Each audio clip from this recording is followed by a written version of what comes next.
Hi friends, എല്ലാവർക്കും പുതിയൊരു വീഡിയോയിലേക്ക് സ്വാഗതം. ഇന്നത്തെ വീഡിയോയിൽ പച്ചമാങ്ങ വെച്ചിട്ട് വളരെ എളുപ്പത്തിൽ നമുക്ക് ഉണ്ടാക്കാൻ പറ്റിയ ഒരു മാങ്ങ പെരട്ട് അല്ലെങ്കിൽ ഒരു ടൈപ്പ് മാങ്ങ പിക്കിൾ എന്നൊക്കെ പറയാം. പച്ചമാങ്ങ ഇപ്പോൾ ധാരാളം കിട്ടുന്ന സമയമാണ്. ഈ സമയത്ത് ട്രൈ ചെയ്ത് നോക്കാൻ പറ്റിയ നല്ലൊരു റെസിപ്പിയും കൂടിയാണിത്. ചോറിൻ്റെ ഒപ്പം നല്ല കട്ട തൈരും ഇതുപോലത്തെ ഒരു മാങ്ങാ പെരട്ടും ഉണ്ടെങ്കിൽ വേറൊന്നും നമ്മൾക്ക് വേണ്ട. അപ്പം നമ്മൾക്ക് നോക്കാം ഇതെങ്ങനെയാണ് തയ്യാറാക്കുന്നത് എന്നുള്ളത്. നമ്മുടെ വീട്ടിലുണ്ടാവുന്ന മാങ്ങയാണെങ്കിൽ തൊലിയോടെ തന്നെ ഇത് തയ്യാറാക്കാം. അല്ലാന്നുണ്ടെങ്കിൽ മാത്രം തൊലി കട്ട് ചെയ്ത് കളഞ്ഞാൽ മതി. പിന്നെ വേണ്ടത് ചെറിയ ഉള്ളിയാണ്. ഒരു പിടി ചെറിയ ഉള്ളി എടുത്തിട്ടുണ്ട്. അത് ഇതേപോലെ ചെറുതാക്കി അരിഞ്ഞു വയ്ക്കുക. പിന്നെ കുറച്ച് പച്ചമുളക് അരിഞ്ഞു വെച്ചിട്ടുണ്ട്. അതേപോലെ തന്നെ ഒരു ടേബിൾ സ്പൂൺ ഇഞ്ചിയും പൊടിയായിട്ട് അരിഞ്ഞിട്ടുണ്ട്. പിന്നെ കുറച്ച് കറിവേപ്പിലയും ഉണക്കമുളകും കൂടെ വേണം. ഈ മാങ്ങാപ്പെരട്ട് തയ്യാറാക്കാനായിട്ട് ഉലുവ വറുത്ത് പൊടിച്ചത് നമ്മൾക്ക് വേണം. അതിനായിട്ട് കുറച്ച് ഉലുവ ഞാൻ ഇതേപോലെ വറുത്ത് വയ്ക്കുന്നുണ്ട്. ഇത് മുഴുവനായിട്ട് നമ്മൾക്ക് ആവശ്യമില്ല. നമ്മളിത് വറുത്ത് പൊടിക്കുമ്പോൾ കുറച്ചധികം പൊടിച്ച് വെച്ച് കഴിഞ്ഞാൽ ഇതേപോലത്തെ കറികളൊക്കെ ഉണ്ടാക്കുമ്പോൾ പെട്ടെന്ന് തന്നെ നമുക്ക് തയ്യാറാക്കാം. ഇപ്പോൾ ഇതിവിടെ പാകത്തിന് വറവായിട്ട് വന്നിട്ടുണ്ട്.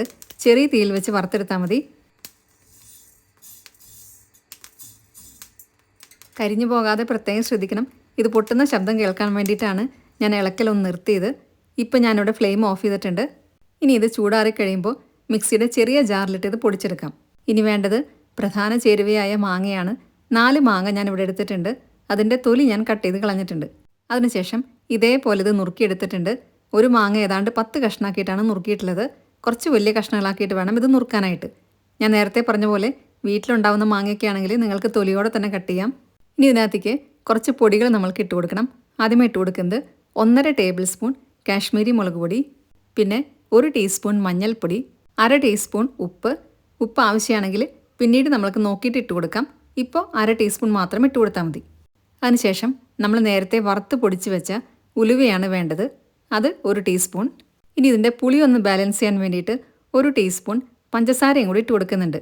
നല്ല പുളിയുള്ള മാങ്ങയാണെങ്കിൽ മാത്രം നിങ്ങൾ പഞ്ചസാര ഇട്ട് കൊടുത്താൽ മതി. അല്ലാന്നുണ്ടെങ്കിൽ പഞ്ചസാര ഇട്ട് കൊടുക്കണ്ട. ഇനി ഇട്ട് കൊടുക്കുന്നത് വെളുത്തുള്ളിയാണ്. അതൊന്ന് ചതച്ചതിന് ശേഷമാണ് ഇട്ട് കൊടുത്തിട്ടുള്ളത്. ഏകദേശം 2 ടേബിൾ സ്പൂൺ ഉണ്ടായിരിക്കും. ഇനി ഇതിനകത്തേക്ക് 1 കപ്പ് വെള്ളവും കൂടി ഒഴിച്ചു കൊടുത്തിട്ട് ഇത് നമ്മൾക്ക് നന്നായിട്ട് മിക്സ് ചെയ്യണം. മിക്സ് ആക്കിയതിന് ശേഷം ഇത് അടുപ്പിലേക്ക് വെക്കാം. വെളുത്തുള്ളി ഇട്ട് കൊടുക്കുമ്പോൾ പ്രത്യേകം ശ്രദ്ധിക്കാനുള്ളത് ഒരുപാട് ചതച്ച് ഭയങ്കര പേസ്റ്റ് ആക്കരുത്. ഞാനിവിടെ ഒരുപാട് ചതയ്ക്കാതെയാണ് ഇട്ട് കൊടുത്തിട്ടുള്ളത്. ജസ്റ്റ് ഒന്ന് ക്രഷ് ചെയ്താൽ മാത്രം മതി. 1 തണ്ട് കറിവേപ്പിലയും കൂടി ഇട്ട് കൊടുക്കുന്നുണ്ട്. ഇപ്പോൾ ഇതിവിടെ എല്ലാം കൂടെ നല്ല പോലെ മിക്സാക്കി എടുത്തിട്ടുണ്ട്. ഇനി നമുക്ക് ഫ്ലെയിം ഓൺ ചെയ്യാം. ആദ്യമേ തന്നെ ഒരുപാട് തീ കൂട്ടി വെക്കരുത്. കുറച്ച് വെച്ചതിന് ശേഷം പിന്നീട് നമുക്ക് തീ കൂട്ടി വെക്കാം. പിന്നെ ഈ കറി എപ്പോഴും നമ്മൾ മൺചട്ടിയിൽ ഉണ്ടാക്കുമ്പോഴാണ് കൂടുതൽ ടേസ്റ്റ് ഉണ്ടായിരിക്കുക. ഞാനിവിടെ എടുത്തിട്ടുള്ള മാങ്ങ നല്ല പുളിയുണ്ട്. തീ കുറച്ച് വെച്ച സമയത്ത് നമ്മളിത് ഇടയ്ക്ക് മാത്രം ഇളക്കി കൊടുത്താൽ മതി. ഇപ്പോൾ ഇതിവിടെ നല്ലപോലെ തിളയ്ക്കാൻ തുടങ്ങിയിട്ടുണ്ട്. ഇനി ഇതിൻ്റെ വെള്ളമൊക്കെ ചെറുതായിട്ടൊന്ന് വറ്റി വരണം. അത്രയും സമയം നമ്മൾക്കിത് ഇളക്കി കൊടുക്കണം. വെള്ളം വറ്റുന്ന സമയത്ത് അടുക്കി പിടിക്കാതെ പ്രത്യേകം ശ്രദ്ധിക്കണം. ഈ സമയത്ത് നമ്മൾ ഉപ്പ് നോക്കുമ്പോൾ കുറച്ച് കുറവ് പോലെ തോന്നും. ഒന്നും കൂടെ വെള്ളം വറ്റി വരുമ്പോഴാണ് കറക്റ്റായിട്ട് നമ്മൾക്ക് അറിയാൻ പറ്റുക. ഇപ്പോൾ ഇതിവിടെ ചാറെല്ലാം നല്ലപോലെ കുറുകി വരുന്നുണ്ട്. ഈ ഒരു സമയത്ത് നമ്മൾക്ക് ഇതിനകത്തേക്ക് കായപ്പൊടി ഇട്ട് കൊടുക്കാനുണ്ട്. 1/2 ടീസ്പൂൺ കായപ്പൊടിയാണ് ഇട്ട് കൊടുക്കുന്നത്. അതും കൂടി ഇട്ട് കൊടുത്തതിന് ശേഷം എല്ലാം കൂടെ വീണ്ടും ഇളക്കി കൊടുക്കുക. എന്നിട്ട് നമുക്ക് ഉപ്പ് ഒന്നും കൂടെ നോക്കാം. ആവശ്യമാണെങ്കിൽ കുറച്ചും കൂടെ ഉപ്പ് ഈ സമയത്ത് ഇട്ട് കൊടുക്കാം. ഇപ്പോൾ ഇതിവിടെ നല്ലപോലെ കുറുകി വന്നിട്ടുണ്ട്. ഇത് തണുക്കുമ്പോൾ ഒന്നും കൂടി ഒന്ന് കുറുകി വരും. അതുകൊണ്ട് ഈ സമയത്ത് നമുക്ക് ഫ്ലെയിം ഓഫ് ചെയ്യാം. ഫ്ലെയിം ഓഫ് ചെയ്തതിന് ശേഷം നമ്മൾ നേരത്തെ അരിഞ്ഞു വെച്ച ചെറിയ ഉള്ളിയും പച്ചമുളകും ഇഞ്ചിയും അതെല്ലാം കൂടെ താളിച്ചിടാനുണ്ട്. അതിനായിട്ട് ഇതേപോലെ ഒരു ചട്ടി വെച്ചതിന് ശേഷം അതിലേക്ക് 3 ടേബിൾ സ്പൂൺ വെളിച്ചെണ്ണ ഒഴിച്ചു കൊടുക്കാം. എണ്ണ നന്നായിട്ട് ചൂടായിട്ട് വരുമ്പോൾ 1/2 ടീസ്പൂൺ കടുകും കൂടി ഇട്ട് കൊടുക്കാം. കടുകെല്ലാം നന്നായി പൊട്ടി വന്നതിന് ശേഷം നമ്മൾ നേരത്തെ അരിഞ്ഞു വെച്ച ചെറിയ ഉള്ളി ഇട്ട് കൊടുക്കാം. ഒരു പിടി ചെറിയ ഉള്ളി നമ്മൾ വട്ടത്തിൽ അരിഞ്ഞതായിരുന്നു. അതാണ് ഇപ്പോൾ ഇട്ട് കൊടുത്തിട്ടുള്ളത്. ഇനി ഇതിൻ്റെ കൂടെ തന്നെ 1 ടേബിൾ സ്പൂൺ ഇഞ്ചി പൊടിയായിട്ട് അരിഞ്ഞത് ഇട്ട് കൊടുക്കുന്നുണ്ട്. പിന്നെ വേണ്ടത് പച്ചമുളക് പൊടിയായിട്ട് അരിഞ്ഞതാണ്. അതും 1 ടേബിൾ സ്പൂൺ തന്നെയാണുള്ളത്. ഇനി ഇതെല്ലാം കൂടെ മീഡിയം ഫ്ലെയിമിൽ വെച്ചിട്ട് നല്ലപോലെ വഴറ്റിയെടുക്കണം. ഇതിൻ്റെ കളറെല്ലാം നല്ലപോലെ മാറി വരണം. ഏതാണ്ട് ബ്രൗൺ കളറായി വരാൻ തുടങ്ങും. അത്രയും നേരം ഇത് വഴറ്റണം. ഇപ്പോൾ അത് പാകത്തിന് വഴന്ന് വന്നിട്ടുണ്ട്. ഈ ഒരു സമയത്ത് നമുക്ക് ഇതിനകത്തേക്ക് നമ്മൾ നേരത്തെ അവിടെ എടുത്തു വെച്ച കറിവേപ്പില ഇട്ട് കൊടുക്കാം.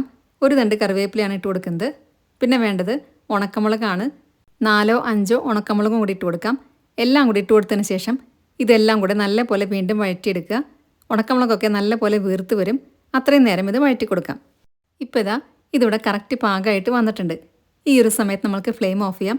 ഫ്ലെയിം ഓഫ് ചെയ്തതിന് ശേഷം നമ്മൾ നേരത്തെ തയ്യാറാക്കി വെച്ച മാങ്ങയുടെ കൂട്ടിലേക്ക് ഇതിട്ട് കൊടുക്കാം. ഇതിപ്പോൾ ഇവിടെ നല്ലപോലെ കുറുകി വന്നിട്ടുണ്ട്. ഞാൻ നേരത്തെ പറഞ്ഞിട്ടുണ്ടായിരുന്നു തണുക്കുമ്പോൾ ഇതൊന്നും കൂടി ഒന്ന് കുറുകുന്ന്. താളിച്ചതെല്ലാം കൂടി ഇതിനകത്ത് ഇട്ടുകൊടുത്തതിന് ശേഷം നന്നായിട്ട് ഇളക്കി കൊടുക്കുക. ഞാൻ നേരത്തെ പറഞ്ഞ പോലെ ഉപ്പെല്ലാം ഒന്നും കൂടെ നോക്കണം. ആവശ്യമാണെങ്കിൽ നിങ്ങൾക്ക് കുറച്ചും കൂടി ഇട്ട് കൊടുക്കാം. ഇത്രയേ ഉള്ളൂ. നല്ല ടേസ്റ്റി ആയിട്ടുള്ള മാങ്ങാ പെരട്ട് തയ്യാറായി കഴിഞ്ഞു. ചോറിൻ്റെ കൂടെ നല്ല കോമ്പിനേഷനാണിത്. ഇതിൻ്റെ കൂടെ കട്ട തൈരും കൂടി ഉണ്ടെങ്കിൽ പിന്നെ നമ്മൾക്ക് വേറെ ഒന്നും വേണ്ട. ഇതേപോലെ നിങ്ങൾ ഉണ്ടാക്കി നോക്കിയിട്ടില്ലെങ്കിൽ ഒരു പ്രാവശ്യമെങ്കിലും ഇതേപോലെ ഒന്ന് ട്രൈ ചെയ്യണം. അപ്പോൾ എല്ലാവർക്കും ഇന്നത്തെ വീഡിയോ ഇഷ്ടമായെന്ന് വിചാരിക്കുന്നു. വീഡിയോ ഇഷ്ടമായിട്ടുണ്ടെങ്കിൽ നിങ്ങളുടെ ഫ്രണ്ട്സിനും റിലേറ്റീവ്സൊക്കെ ഷെയർ ചെയ്യാൻ മറക്കരുത്. സബ്സ്ക്രൈബ് കൂടെ ചെയ്യുക. അതിൻ്റെ സൈഡിലുള്ള ബെല്ലൈക്കണിൽ ഓൾ എന്നുള്ള ഓപ്ഷൻ കൂടെ ക്ലിക്ക് ചെയ്യുക. അപ്പോൾ നെക്സ്റ്റ് ടൈം ഞാൻ വീഡിയോ ഇടുമ്പോൾ പെട്ടെന്ന് തന്നെ നിങ്ങൾക്ക് നോട്ടിഫിക്കേഷൻ വരുന്നതായിരിക്കും. ഇനി ഫേസ്ബുക്കിൽ കാണുന്നവരാണെങ്കിൽ നമ്മുടെ പേജ് ഫോളോയും ലൈക്കും കൂടെ ചെയ്യണേ. ഈ രീതിയിൽ മാങ്ങാപ്പരട്ട ഉണ്ടാക്കി നോക്കിയതിന് ശേഷം നിങ്ങളുടെ ഫീഡ്ബാക്സ് എല്ലാം കമൻസിലൂടെ അറിയിക്കാൻ മറക്കരുത്. നല്ലൊരു വീഡിയോ ആയിട്ട് വീണ്ടും കാണാം. താങ്ക്